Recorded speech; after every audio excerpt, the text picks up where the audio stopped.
personally, I don't know if it's just in my own head, but I feel like even being on essentially the front line of the war now in Gaza, there in the southern communities, I felt safer under fire than I do walking some of the streets here at the moment.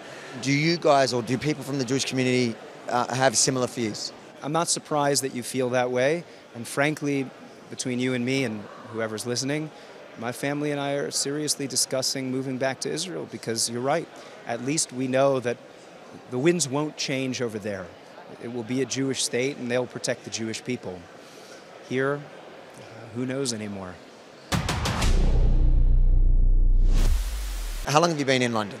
I've been here a little over 6 years. Originally from New York, moved to Israel to study, got married there, studied for a lot longer than I thought I would, and then we moved here to come teach and work with young Jews. That's what we're here for. And so what's your role here? I get to do all the benefits of being a rabbi without all the downsides of being a pulpit rabbi. So no funerals, no, board of trustees. All I get to do is just have interesting conversations with young Jews, mostly campus students. And we run educational programs to educate people about what it means to be a Jew. Now, I haven't been here very long. I got back from Israel for this event just Sunday night.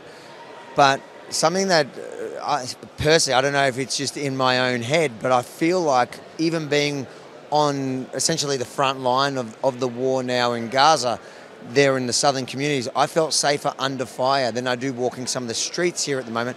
Do you guys, or do people from the Jewish community have similar fears? Yeah, well, I can't tell you whether or not I would feel safer in Sderot than I would here, because I've never been to Sderot. But I certainly can tell you that I've never been worried about living as a Jew in England until these past 3 weeks. Personally, I've been in places that have felt hostile. And I can tell you that a lot of my students who are on a lot of the London University campuses, LSE, UCL, King's, they are terrified. They get it from all sides. The students harass them, tell them you're being brainwashed. They don't even speak up about Israel. They just identifiably look Jewish and they're attacking them. And the worst thing is they get it from their professors too.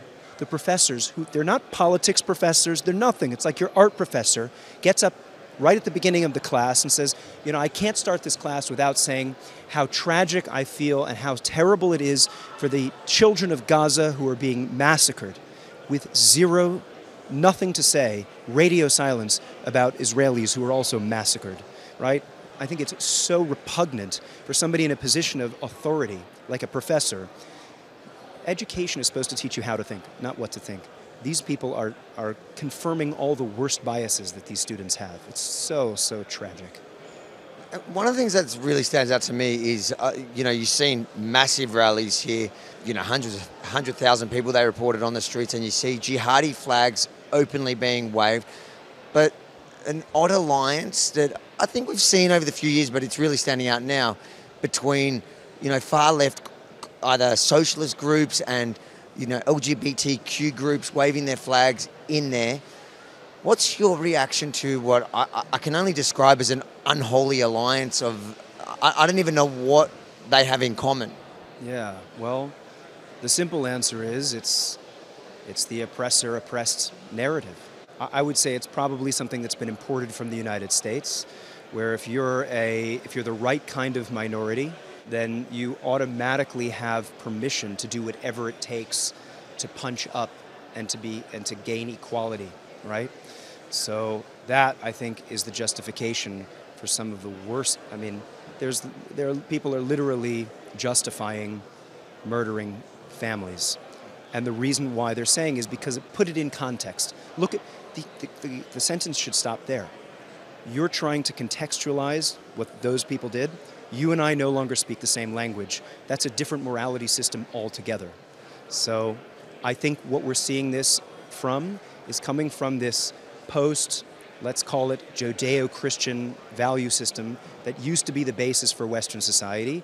And now a lot of the newer generations, ever since the 70s when mainstream religion has been in decline, so a lot of people are turning to these alternative ideologies, which are very religious in nature, and I think it's a vacuum. And so they're turning to these very antiquated almost, prehistoric types of morality system, where it's like, well, let's justify the wrongs in the quickest way possible, because people are no longer patient today and no longer humble and no longer are willing to say, I don't know the answer, or let's give it time.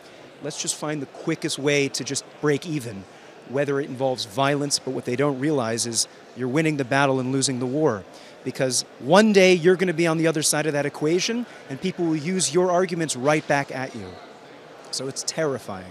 When I said I feel safer in Sderot, the only reason why I feel safer in Sderot at this point is at least there, I feel like you have an army there to protect you. You do have the Iron Dome, you have bomb shot, there's something you can do. Whereas when I'm walking down the street here, I feel like if they spot you as a Jew, you've got no defense. Yeah, man, I've heard someone say they feel like a stranger in a strange land, which is a quote from Moshe, right? And you are at the whim of whoever is in power. And thank God, the British Prime Minister, the American President are, for now, supporting Israel. Who knows when that person's going to be voted out? And, the kids on college campuses today, in 30 years from now, they're going to be the ones in power. And who knows what's going to happen. So I'm not surprised that you feel that way. And frankly, between you and me and whoever's listening, my family and I are seriously discussing moving back to Israel, because you're right. At least we know that the winds won't change over there. It will be a Jewish state, and they'll protect the Jewish people. Here, who knows anymore?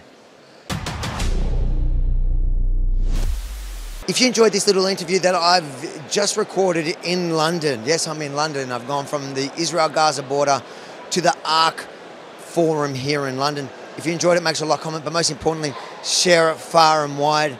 And if you want to see more of my reporting about the conflict from the front line over the last 2 weeks, and there's still some more content still being produced as we speak, go to thetruthaboutthewar.com, thetruthaboutthewar.com, check out all the stories and share them.